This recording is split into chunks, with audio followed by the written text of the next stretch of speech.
Footage కాదు.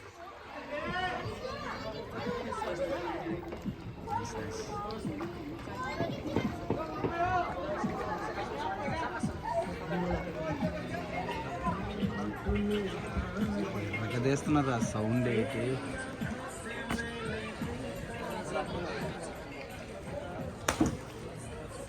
Sound చేస్తున్నాడు.